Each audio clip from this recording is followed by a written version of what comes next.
Class कितनी भी attend कर लूँ, कितनी भी थ्योरी कर लूँ, नए क्वेश्चन आते हैं तो मेरे क्वेश्चन ही नहीं बनते हैं। मेरे सामने जब क्वेश्चन आता है मैं क्वेश्चन नहीं बना पाता हूँ।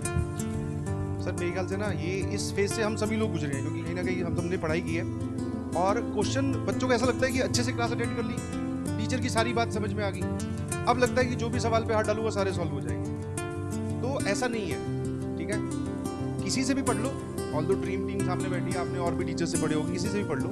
ऐसा नहीं होगा कि कोई ये क्लेम करे कि मैं पढ़ा दूंगा सारे सवाल सॉल्व हो जाएंगे, कभी नहीं होंगे। सवाल सॉल्व करने का एक टाइम पीरियड है, एक प्रोसेस है जिसको आपको क्लियर करना पड़ेगा। आप अपने भैया दीदी से भी पूछोगे जिन्होंने IIT JEE क्वालिफाई कर रखा है, तो वो आपको ये बताएंगे कि हाँ हो गया मतलब मैं क्वेश्चन सॉल्व करता मेरे हो गए, पर वो आपको ये कभी नहीं बताएंगे मैं कितनी बार मतलब मैंने पेज फाड़े हैं। ऐसा होता है गुस्सा आया पेज ही फाड़ दिया बोले हटाओ, तो वो वाली बातें वो नहीं बताएंगे क्योंकि वो झेलनी पड़ती है, उससे जाना पड़ता है।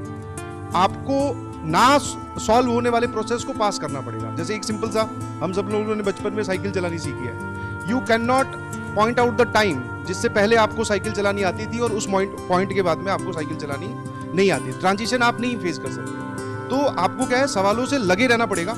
एक मूवमेंट के बाद में वो अपने आप सॉल्व होने लग जाएंगे। मतलब सवाल जो सॉल्व हो रहे हैं उनका अमाउंट बढ़ जाएगा, जो सॉल्व नहीं हो रहे जिस पे आप अटक रहे हो वो कम हो जाएगा। ठीक है, क्लास में बताई गई बातें सभी बच्चों को समझ में आती है।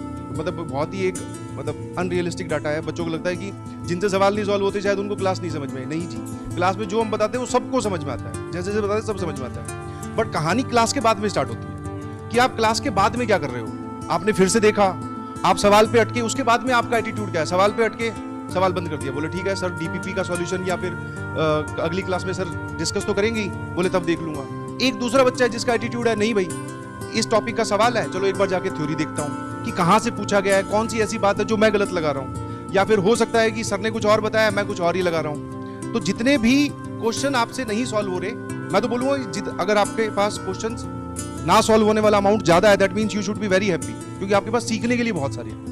और जैसे जैसे आप सीखोगे आपको पता चलेगा ना कि हाँ यार, मतलब आपको क्या करना है, अल्टीमेटली अपने एरर मिनिमाइज करने हैं।